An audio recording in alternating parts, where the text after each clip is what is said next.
오늘 시간에는 복음에 합당하게 생활하라는 제목을 가지고 본문 말씀인 빌립보서 1장 27절로 29절 말씀을 통해서 하나님께서 저와 이루게 주신 말씀 함께 나누도록 하겠습니다. 이 세상이 점점 악해져 가고 연약해져 가고 어두워져 가고, 이것이 모든 사람들이 얘기하는 지금 우리가 살고 있는 세대인 줄 바라봅니다. 그래서 세상에서 정말 어처구니 없는 일들이 일어나고, 파리 올림픽에서도 일어나고, 또 제가 살던 캘리포니아에서도 정말 말도 안 되는 일들이 벌어지고, 이 세상이 점점 어두워져 가는 것을 보면서 왜 세상이 이렇게 되는가? 어떻게 우리가 이 세상 가운데 우리의 자녀들이 살아갈 수 있을 것인가? 이런 생각을 하게 됩니다. 그러면서 이게 누구 탓인가? 이 지금 공중의 권세 잡은 자가 지금 이 세상을 짓눌러서 점점 어둠으로 가고, 적그리스도 같은 그런 세력들이 일어나서 이 세상을 다 진흙탕으로 몰아가는 이런 상황 가운데 크리스찬으로서 우리는 어떤 마음으로 살아가야겠습니까? 첫 번째 우리가 알아야 하는 사실은 이 현실을 바라보며 교회들이, 크리스찬들이 회개해야 되는 줄 믿습니다. 만약 교회들이 그 가운데 예수 그리스도의 생명력이 흘러 넘쳤다면, 교회들이 빛을 비춰서 있었다면, 그러면 이 세상이 이렇게 어두워지지 않았을 텐데, 역사적으로 부흥이 일어났을 때마다 모든 사회가 밝아졌습니다. 깨끗해졌습니다. 술집들이 문을 닫았습니다. 그러나 우리가 지금 살고 있는 이 세대를 바라보며 누구를 탓할 것입니까?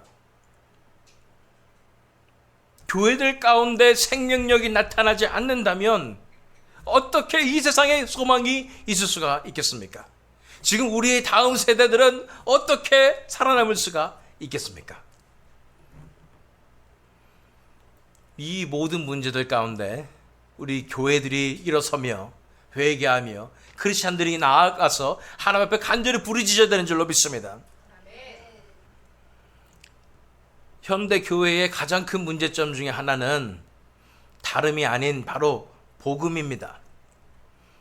마치 복음의 능력이 없어서 우리의 삶이 변화되지 아니하며 세상 사람들에게 손가락질을 당하고 있는 것 같은 그런 상황에 있다는 것입니다. 여러분, 복음의 능력이 없습니까? 아닙니다. 복음은 능력이 있습니다. 우리를 변화시킬 능력이 있습니다.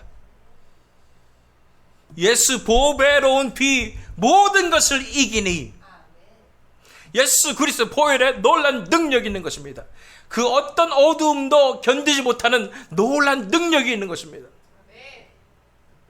그렇다면 왜 복음의 능력이 우리 이 세대 가운데, 교회들 가운데, 크리스천들 가운데 나타나지 않는 것일까요? 우리가 이 복음으로 돌아가야 되는 줄 믿습니다.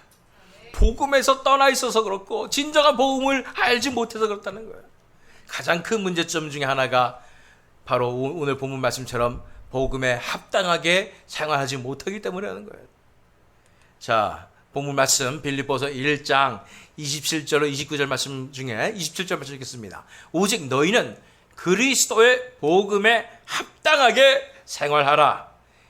이는 내가 너희에게 가보나 떠나 있으나 너희가 한 마음으로 서서 한 뜻으로 복음의 신앙을 위하여 협력하는 것과, 너는 그리스도의 복음에 합당하게 생활하라. 우리는 복음을 받아들이는 것으로 알고 믿는 것으로 아는데 그리스도의 복음에 합당하게 생활하는 거예요. 이게 무슨 뜻일까요? 복음의 가치를 알아보고 그렇게 합당하게 살아가라는 거예요. 그리스도의 복음의 가치는 바로 예수 그리스도의, 하나님의 아들이신 예수 그리스도의 생명의 피 값입니다. 예수님 피를 흘려 주셨어요. 그 말은 엄청난 희생과 엄청난 값어치가 이미 지불이 되었다는 것입니다.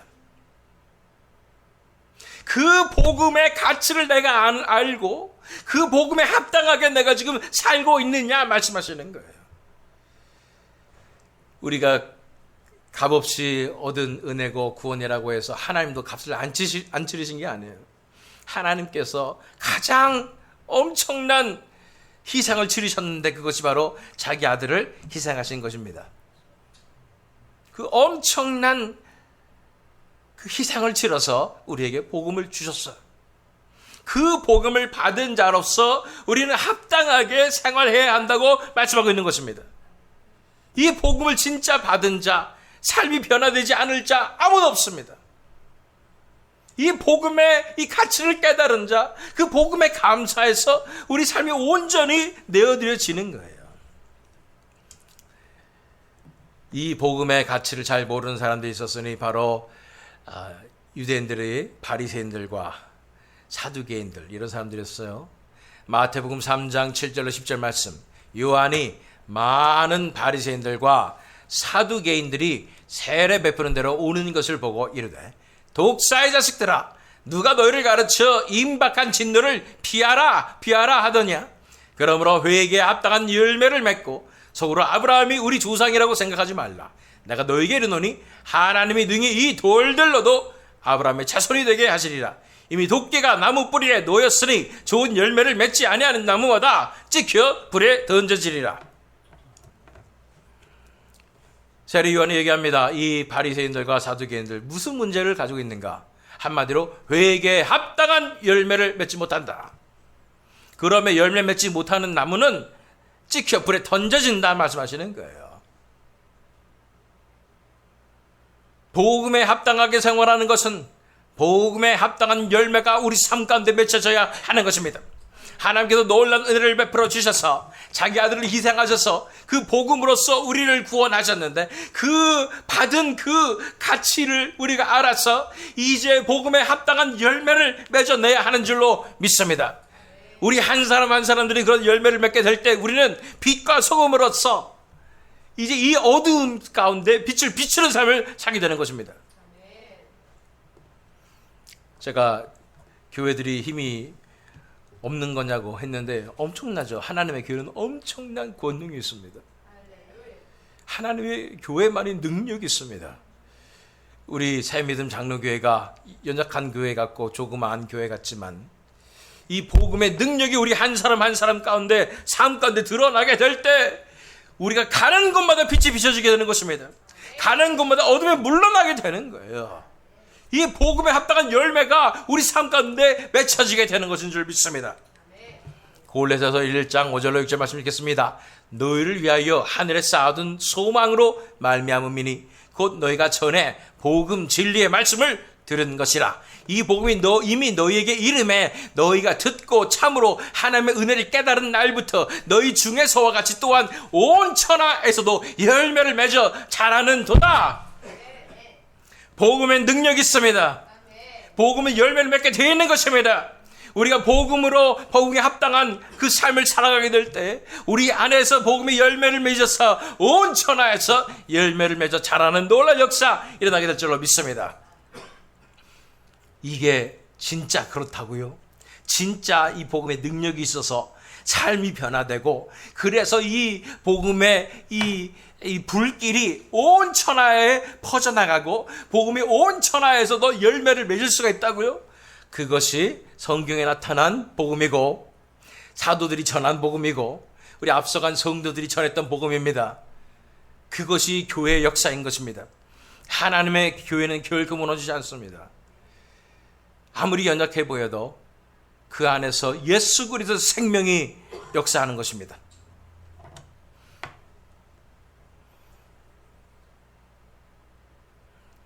여러분들의 모습을 보니까 이런 마음을 가지신 분들이 있는 것 같아요. 과연 내 안에 복음의 열매가 맺히고 있는가? 왜 나는 능력이 없는 것 같지? 나는 왜 변화되는 것 같지 않지? 어떤 분들은 또 왜 내 왼수는 왜 변화되지 않지? 뭐 이런 분도 있을지도 있겠어요.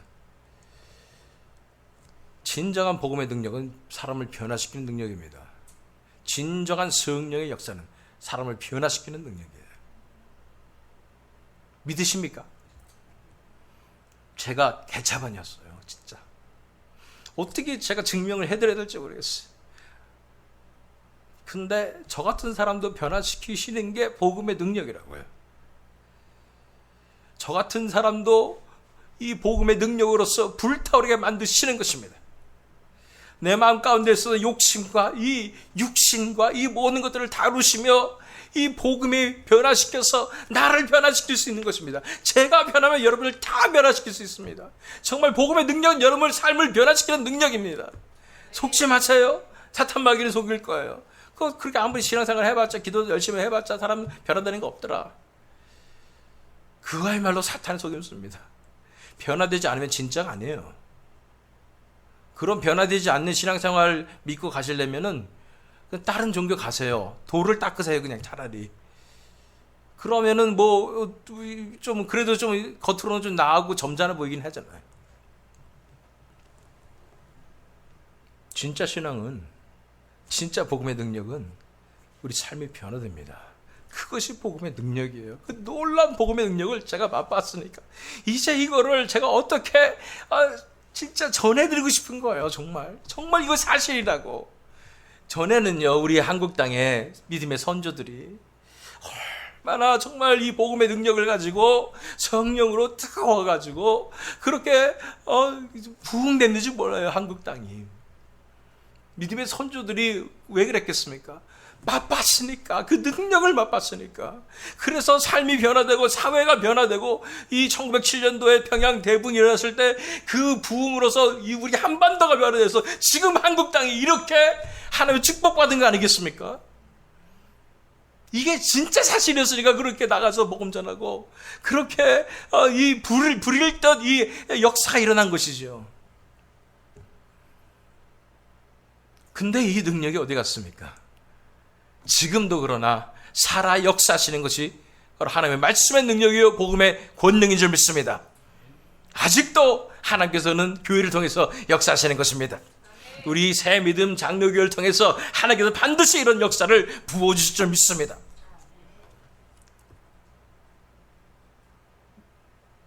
믿음을 가지십시오. 변화되지 않으면 진짜 믿음이 아니죠. 그러나 진짜 믿음을 가지시면 반드시 변화됩니다. 우리 옆에 분들 보면서 한번 선포했으면 좋겠습니다. 당신도 변화될 수 있습니다. 이렇게 한번 선포해볼까요? 여러분도 변화될 수 있습니다.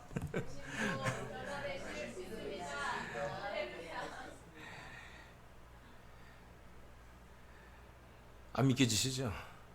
변화됩니다. 그거 아니면 어떻게 기독교가 이렇게 살아남았겠어요? 어떻게 그 엄청난 그 고난 가운데, 핍박 가운데 교회가 살아남았겠습니까? 능력이 있으니까, 변화되니까, 복음의 능력이 있다니까요. 이거를 믿으십시오. 포기하지 마십시오. 이제 시작입니다.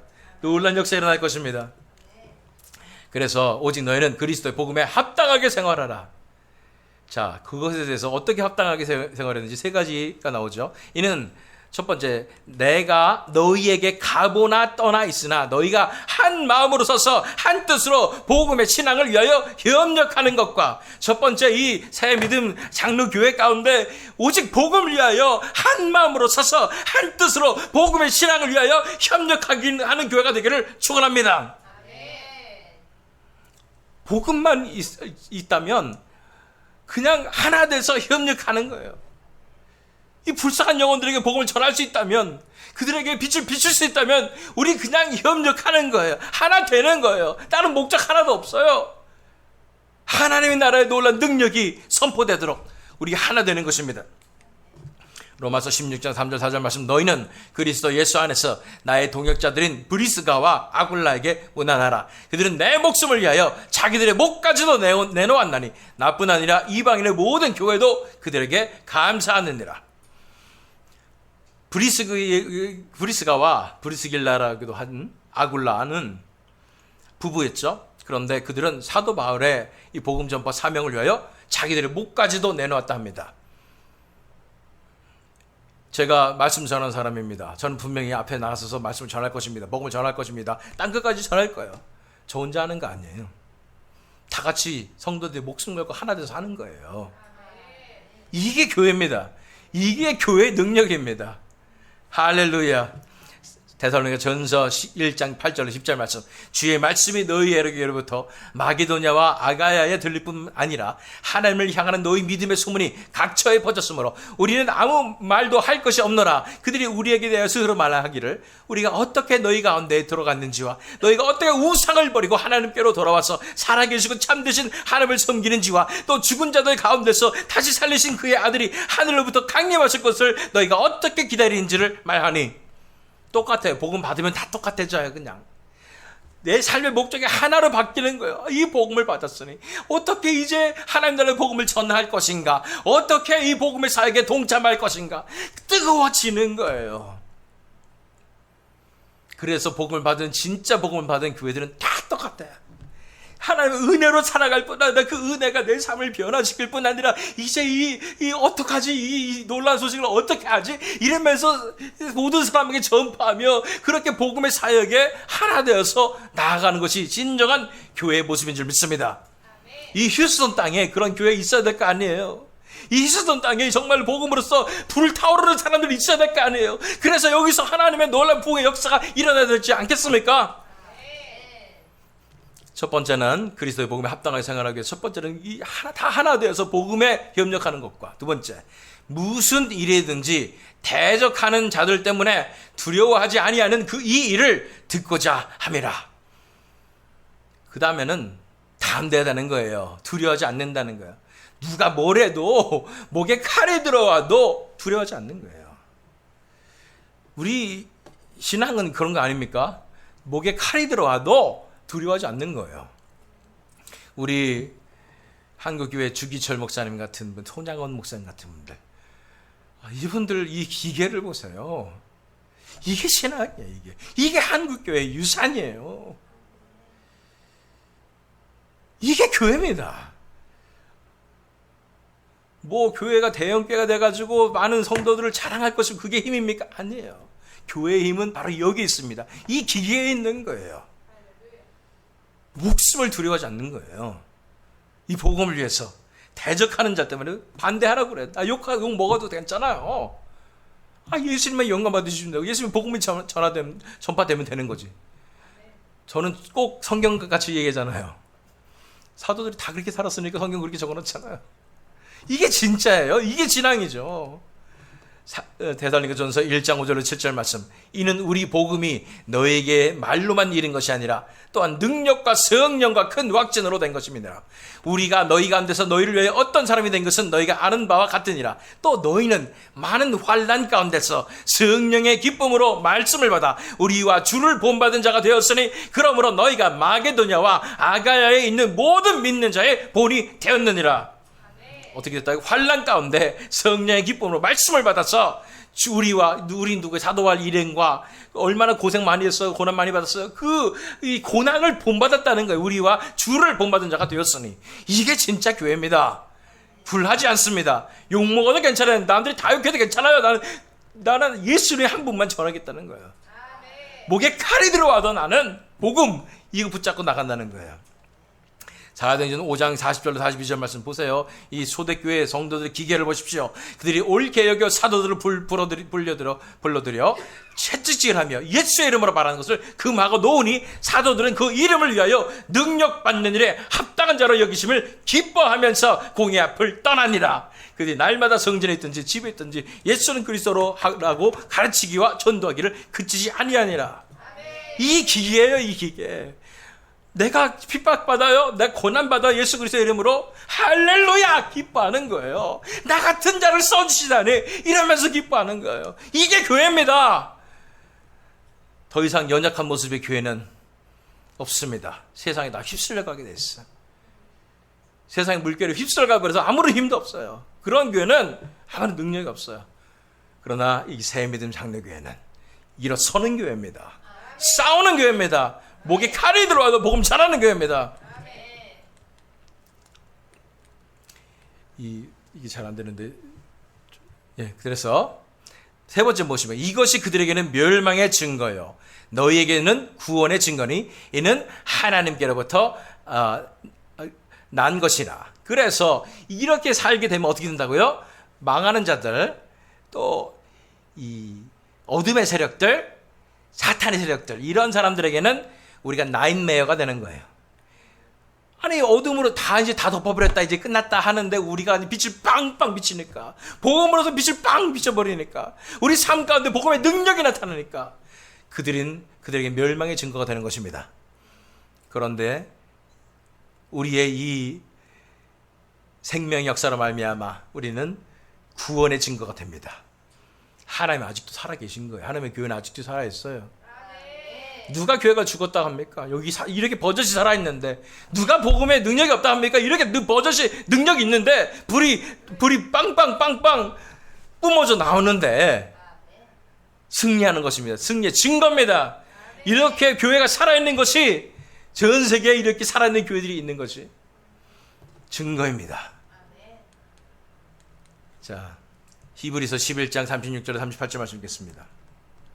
또 어떤 이들은 조롱과 채찍질 뿐 아니라 겨울밥과 옥에 갇히는 시련도 받았으며 돌로 치는 것과 톱으로 켜는 것과 시험과 칼로 죽임을 당하고 양과 염소의 가죽을 입고 유리하여 궁핍과 환난과 학대를 받았으니 이런 사람은 세상이 감당하지 못하느니라. 그들이 광야와 산과 동굴과 토굴에 유리하였느니라. 옛날에 구약 시대부터 이 성도들은 대단했어요. 톱으로 켜도 시험과 칼로 죽임을 당하고 이런 거 아무것도 아니에요. 세상이 감당 못합니다. 이런 사람들. 교회는 세상이 감당 못하는 거예요. 세상에는 멸망의 징조가 됩니다. 그 어둠의 세력들에게 선포하는 거예요. 교회가 살아있음으로도 선포하는 거예요. 너희들 다 죽었어요. 이제 다 심판당할 거야. 예수님 오실 때 너 다 지옥에 더 쳐넣어버리실 거야. 이 증거가 되는 게 교회입니다. 고린도후서 2장 14절로 16절 말씀. 항상 우리를 그리스도 안에서 이기게 하시고 우리를 말미암아 각처에서 그리스도를 아는 냄새를 나타내시는 하나님께 감사하노라. 우리는 구원받는 자들에게나 망하는 자들에게나 하나님 앞에서 그리스도의 향기니 이 사람에게는 사망으로부터 사망에 이르는 냄새요, 저 사람에게는 생명으로부터 생명에 이르는 냄새라. 누가 이 일을 감당하리요? 누가 하긴 누가 하여? 교회가 하지요.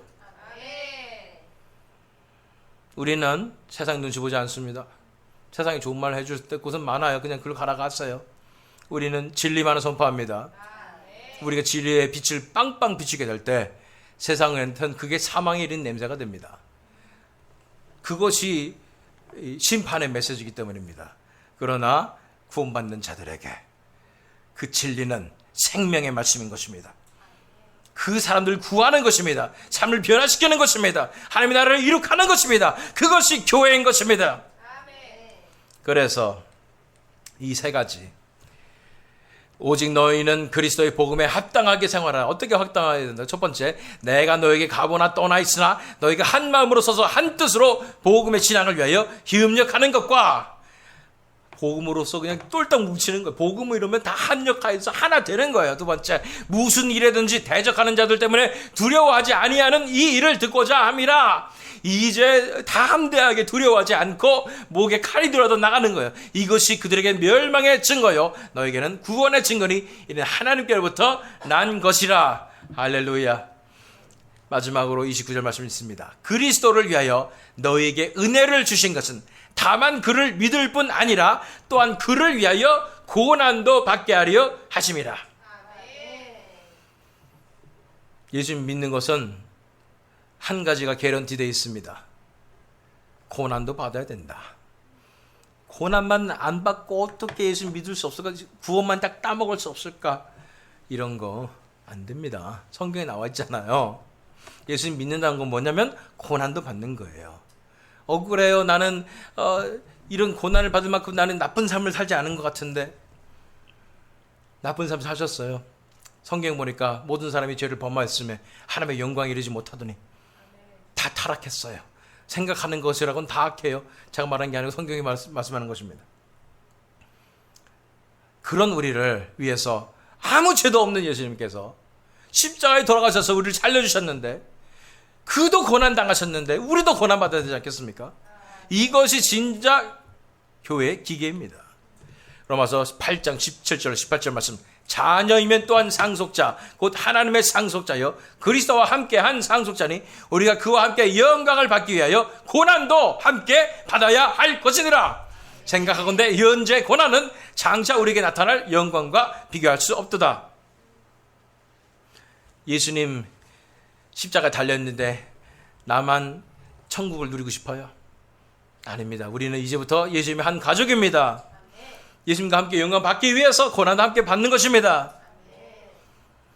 제가 한동안 비즈니스 같은 걸 했어요. 음식 비즈니스 했는데 아침부터 밤늦게까지 그렇게 고생하면서, 그래서 제가 성도들이 얼마나 힘들게 사는지를 저는 많이 경험해 봤는데, 저 아이들이 어렸어요. 막 14살, 16살 막 이랬는데, 이제 아침부터 저녁까지 일하니까 부모 도와주겠다고 나오죠. 나와서 함께 고난을 받는 거예요. 함께 일해주는, 도와주는 거예요. 왜? 가족이니까. 그게 우리가 하는 일입니다. 예수님 고난 받으시는데 나만 나 몰라라고 나만 그렇게 살 수 없잖아요. 예수님 고난 받으신 나도 고난 받는 거예요. 너무 내 가족이니까 사랑하니까. 그러나 이 길의 끝에서 반드시 영광도 함께 누리게 될 줄로 믿습니다. 고난 없으면 영광 어떻게 누리겠어요?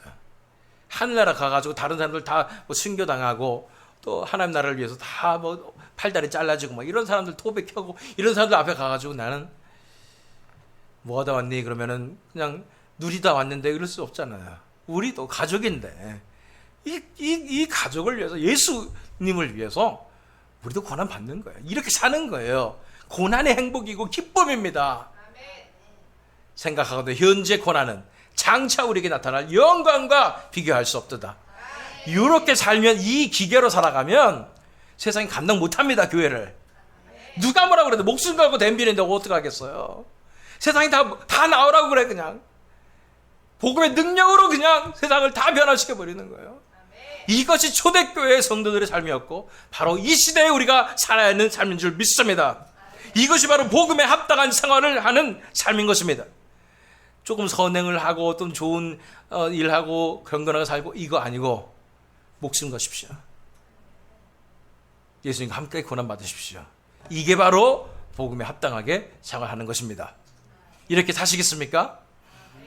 이렇게 살아감으로 예수님을 가장 기쁘시게 해드리며 천국의 삶을 누리시며 영광을 고난 이후에 함께 누리시는 저 여러분 되시기를, 또 이 새믿음 장로교회 되기를 예수 그리스도의 이름으로 축원합니다.